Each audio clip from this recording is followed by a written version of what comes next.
Eclesiastés se encuentra en la parte media de la Biblia, justamente donde están los salmos, los proverbios, cantares. Ahí se encuentra Eclesiastés.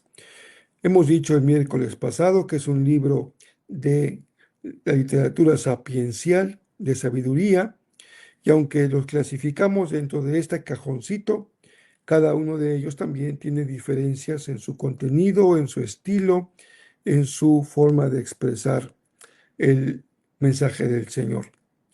Encontramos en Job una literatura que tiene que ver con el sufrimiento del justo.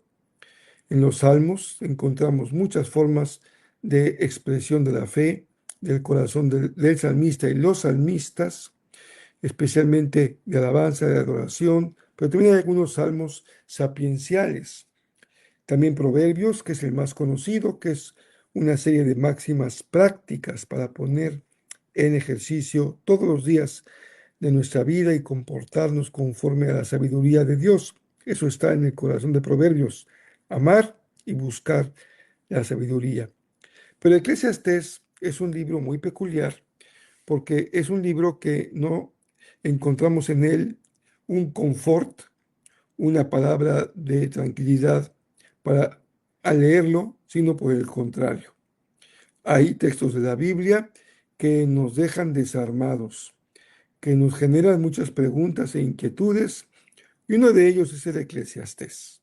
Pero hay, sin duda, un fondo de bendición, de enseñanza, de orientación y de guía para quienes leemos este libro con un corazón dispuesto a aprender de nuestro Dios. Sabemos que en términos generales el libro de Eclesiastés se vincula con Salomón, considerado el gran rey sabio de Israel. También sabemos que era usual en la literatura antigua que algunos libros se asignaran a algún autor, aunque de hecho no se supondría que ese autor lo escribió de puño y letra. Ese parece ser el caso de Eclesiastés. Pertenece a esa serie de libros asociados con Salomón, pero no se supone que haya sido escrito directamente por Salomón.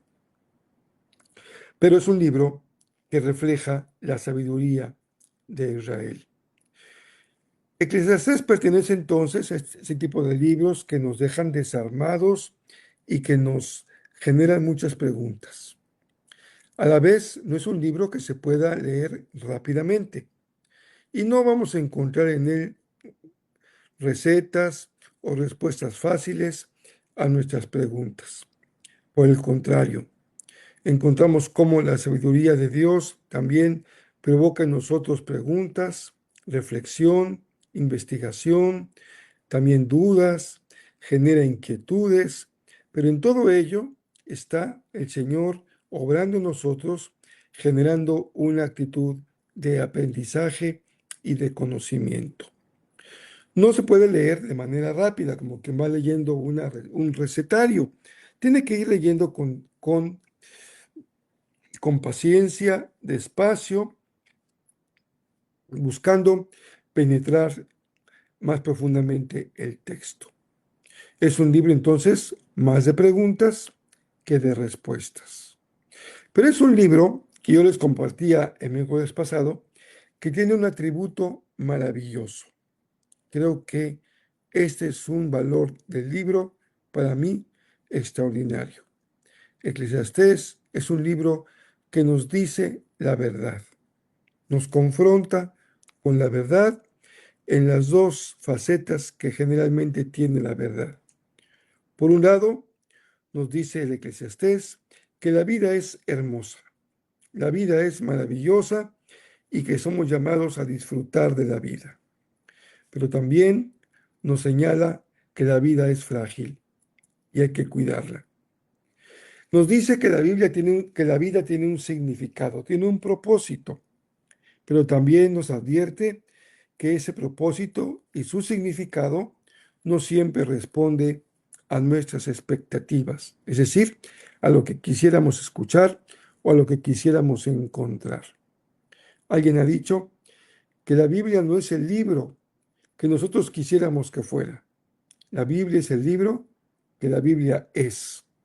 y que nos toca a nosotros simplemente recibir como un don del Señor, como un don gratuito, como un gran regalo que atesorar y conocerla, leerla, valorarla en sí misma, no por lo que esperamos que diga, sino porque lo que la Biblia dice. Recuerden, Dios es el Señor. Dios es Dios. El hombre no crea a Dios a su imagen y semejanza. Es Dios quien crea al hombre a su imagen y semejanza. Él es Dios. Nosotros somos criaturas suyas. Este párrafo de esta noche, verso 1 al 11 de Eclesiastés, podríamos considerarlo como la puerta de entrada a este mundo, al mundo de Eclesiastés. Es como un preámbulo, es como el pórtico que nos va a mostrar cuál es el programa de todo el libro. Podríamos decir que todo Eclesiastés se encuentra en una gran síntesis en los primeros 11 versos del libro. Es como un umbral, una puerta de entrada. Antes de que el autor, que se conoce como Cogelet, es una expresión hebrea que la versión bíblica en español generalmente traduce como predicador. Pero ¿quién es Cogelet, el autor de Eclesiastés? ¿Qué figura tiene? ¿Cuál es su rol? Y lo que nos dice el mismo nombre se asocia con una persona que dirige una asamblea. Es como un orador que toma la palabra en una reunión de asamblea de ciudadanos y nos da un discurso, nos comparte una conferencia, pero es un especialista, es un hombre sabio, un hombre que reflexiona. Y muchos también comentaristas suponen que Eclesiastés refleja la sabiduría de un hombre ya en su etapa madura.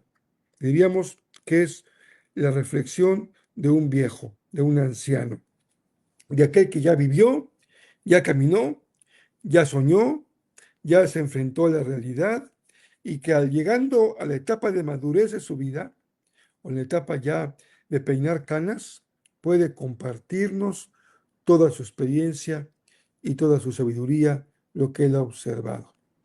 Si tú has tenido cerca de ti a alguien con experiencia, con edad, que puedes tomar como tu consejero, lo vas a entender muy bien. Y cómo uno le agradece al Señor cuando nos da personas cercanas que tal vez no tengan muchos grados académicos, no tengan muchos títulos colgados en su pared, no tengan libros escritos, pero son personas que han vivido, que han sabido observar la vida, que han sabido también reflexionar sobre lo vivido y extraer enseñanzas en la vida. Este es Cogelet o el predicador. Él va a hablar acerca de los temas que a todos nos atañen día a día. El trabajo, el tiempo, la justicia, la muerte. Pero hay algo interesante aquí. El predicador nos invita a mirar la vida tal y como la vida es. Es un libro, entonces, vamos a decirlo en esos términos, es un libro profundamente realista. No vamos a encontrar en este libro artificios, no vamos a encontrar adornos, no vamos a encontrar ilusiones. Es un libro que ve la realidad sin filtros, tal y como es. Esa es la expresión que usa de forma reiterada cuando leamos el libro. La vamos a encontrar varias veces, la expresión lo que hay debajo del cielo. Mirar la realidad como esa se da debajo del cielo. Es decir, las observaciones que hace el predicador y su reflexión se mantienen en el plano de la vida natural, de la vida humana, del horizonte de lo humano, generalmente sin la perspectiva de la fe o sin la perspectiva de la revelación. Lo encontraremos también en algunos casos, pero en general la perspectiva de Eclesiastés es la mirada de la persona realista que observa la vida tal y como es. Pero recuerden que decíamos en la reunión del miércoles pasado que en nuestro caso, pues como no somos judíos, No leeremos el libro como judíos, somos cristianos. Y esto quiere decir que nos acercamos al libro del Eclesiastés desde la perspectiva de Jesús. Nosotros todo lo que leemos del Antiguo Testamento lo hacemos a la luz de Cristo. ¿Por qué? Porque Él es el cumplimiento de la revelación. Él es el cumplimiento de la promesa. Él es el Mesías de Israel. Él es el Cristo, el Hijo de Dios, el Verbo encarnado. Y es justamente a la luz de Cristo que podemos mirar todo lo anterior. Jesús dijo, ¿oísteis que fue dicho? Podríamos hacer un símil con la expresión de hoy. Leyeron que dice el Eclesiastés, oísteis que fue dicho, pero yo les digo. Jesús es nuestro criterio para interpretar las escrituras. Es lo que se llama, en términos académicos, una lectura cristológica.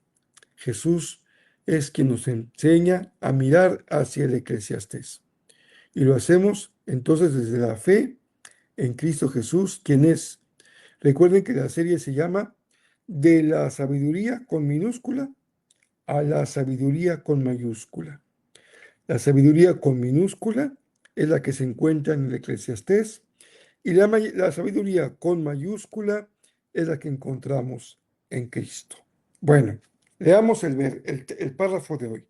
Si tienes tu Biblia a la mano, conviene que la tengas abierta en Eclesiastés 1 al 11. Esas son las palabras del predicador, hijo de David, que fue rey en Jerusalén. En esta vida, nada tiene sentido. Todo es una ilusión. Realmente, en esta vida, nada ganamos con tanto trabajar. Unos nacemos y otros morimos. Pero la tierra jamás cambia. El sol sale por la mañana y por la tarde se oculta y vuelve corriendo a su lugar para salir al día siguiente. El viento gira y gira y no deja de girar. A veces sopla hacia el norte y a veces sopla hacia el sur. Los ríos corren hacia el mar y luego vuelven a sus fuentes para volver a vaciarse en el mar. Pero el mar jamás se llena. Qué difícil me resulta explicar lo aburrido que es todo esto. Nadie se cansa de ver, nadie se cansa de oír. Lo que antes sucedió, vuelve a suceder. Lo que antes se hizo, vuelve a hacerse. En esta vida no hay nada nuevo. Cuando alguien llega a decir, aquí tengo algo nuevo, resulta que eso ya existía antes de que naciéramos. Nosotros no nos acordamos de lo que otros hicieron, ni los que vengan después se acordarán de lo que hicimos. Los que vengan después querrán empezar de nuevo. Bueno, la mayoría de nosotros conocemos el texto en la versión 60, en la Reina Valera 60. Por eso hay una diferencia en los primeros versos, porque en los primeros versos dice en la versión Reina Valera 60, vanidad de vanidades, dice el predicador. Y en la versión que estamos leyendo, la Nueva Traducción Viviente, empieza diciendo, en esta vida nada tiene sentido, todo es una ilusión. Y esta traducción es muy importante porque toda la lectura que hagamos de Eclesiastés y comprender lo que el Eclesiastés dice, depende de la primera palabra, porque la primera palabra, la palabra vanidad, en español, hoy, tiene un significado diferente a la expresión que usa Eclesiastés. Por eso los traductores ya no usan la expresión vanidad, sino usan la expresión vacío o ilusión o humo. Así que hay que explicar primero lo que ese texto nos quiere decir. El libro comienza presentando al que habla. Estas son las palabras del predicador. Estas son las palabras del maestro. Pero no se trata de un dato biográfico, se trata de un recurso literario. Era usual en la antigüedad, tomar el nombre de un autor muy reconocido para poder, bajo ese nombre, una serie de materiales que, si bien no fueron escritos de su puño y letra, representan su manera de expresar, de saber o de hablar. Es una forma antigua de decir: escucha, quien habla aquí es un sabio, alguien que ha observado la vida con profundidad. No importa tanto cómo se llama, importa su mirada, importa lo que dice.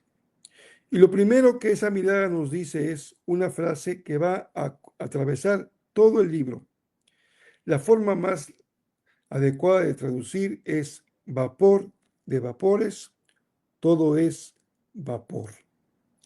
La palabra que usa el Eclesiastés en hebreo, que es la palabra Hebel o Hebel, no significa vanidad en el sentido de orgullo, significa vapor, aliento, neblina. El vapor, el aliento y la neblina es algo real.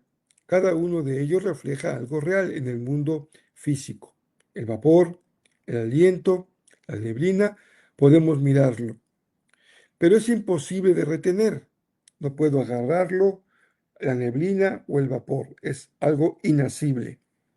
Algo que puedes ver, pero no puedes guardar en tus manos. Esto dice el predicador sobre la vida. Esto dice Cogelet.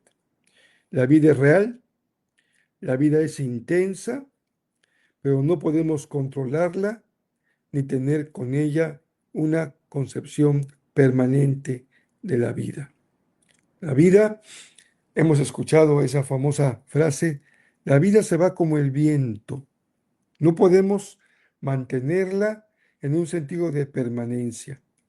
Y por más que nos esforcemos, la vida tampoco podemos controlarla.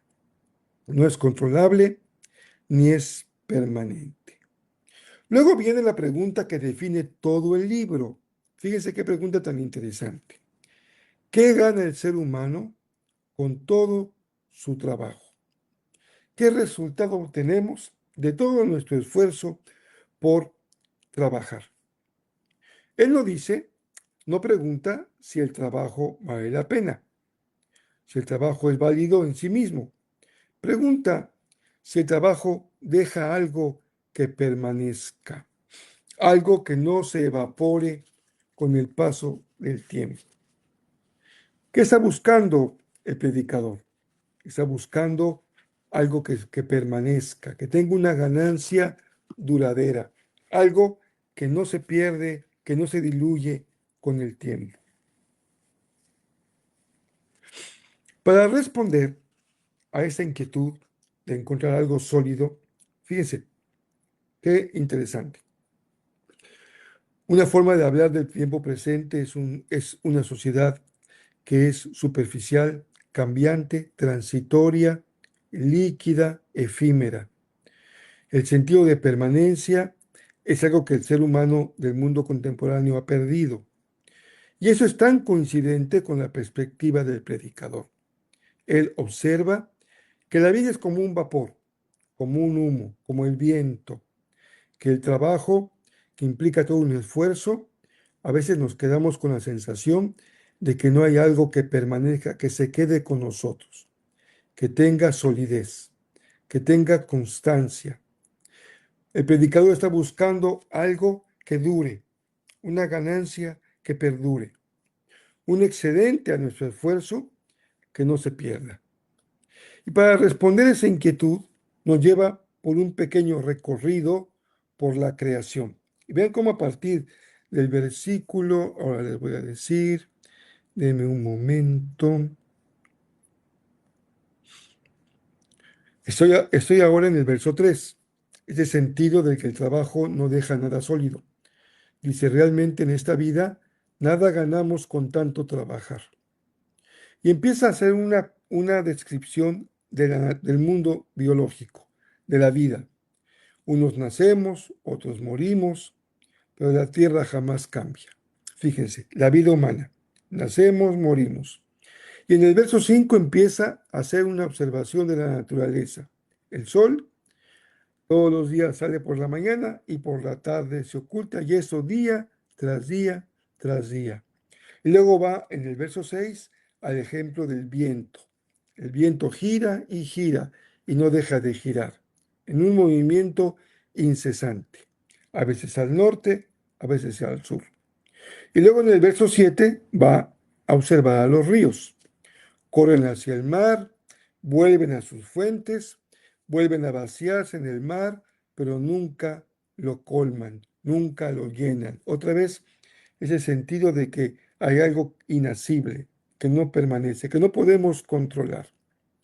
Y ve algo cíclico. Recuerden que los hebreos no tenían una comprensión cíclica del tiempo. Los hebreos tenían una comprensión lineal. Hay un principio y habrá un final. Pero en esa perspectiva del predicador, en esta observación de la naturaleza, también el autor, el predicador, observa que hay un ciclo natural. Las cosas nacen, crecen, maduran, declinan y mueren. Una y otra y otra y otra vez. Y dice ya un poco en términos de una expresión de hastío. Dice, qué aburrido es todo esto. Es lo mismo y la gente no se cansa de ver lo mismo y la gente no se cansa de oír lo mismo. Vean el verso 9 como muy claro. Lo que antes sucedió, vuelve a suceder. Lo que antes se hizo, vuelve a hacerse. Y esa es una observación, no primera, una observación muy tajante, dice el predicador. En esta vida no hay nada nuevo. Encontremos lo mismo que se repite una y otra vez. Ese es el recorrido que hace por la creación. Él nos muestra que la tierra permanece mientras las generaciones pasan. La vida, las generaciones que nacen y mueren pasan, pero la creación permanece. El sol corre sin descanso. El viento gira en círculos. Los ríos que fluyen sin llenar jamás el mar. Hay movimiento, observa el predicador. El movimiento es real, pero no parece llegar a una consumación visible. Todo fenece, todo se muere, nada se consuma de una vez por todas. Y eso le provoca al predicador, como a nosotros, una sensación de gran inseguridad. Todo es transitorio, todo es difícil de controlar. Estamos expensas a un ciclo vital que no podemos controlar. Y luego leímos en una traducción un poco distinta lo que dice que el ser humano puede observar. El ojo no se sacia de ver, ni el oído de oír. No importa cuánto experimentemos, nunca terminamos de llenar ese vacío que pide más. La experiencia es constante, pero la satisfacción plena, la plena satisfacción no llega. ¿Y qué es más claro de describir, hacer el diagnóstico del mundo de hoy y del mundo de ayer que un hombre insatisfecho? ¿Cómo podríamos nosotros describir al ser humano de hoy? Una persona permanentemente insatisfecha. Nunca estamos a gusto con lo que observamos, con lo que miramos y con lo que vivimos. Siempre estamos en búsqueda de algo más. Lo nuevo, algo nuevo. Pero dice Eclesiastés, pero no hay nada nuevo bajo el sol. Pensamos que hemos descubierto algo nuevo y ya desde tiempo antiguo ha estado presente en la creación. Es una observación de una repetición profunda de la misma experiencia. Lo que parece nuevo, pronto se vuelve viejo. Y lo que hoy celebramos, mañana se olvida, dice Eclesiastés.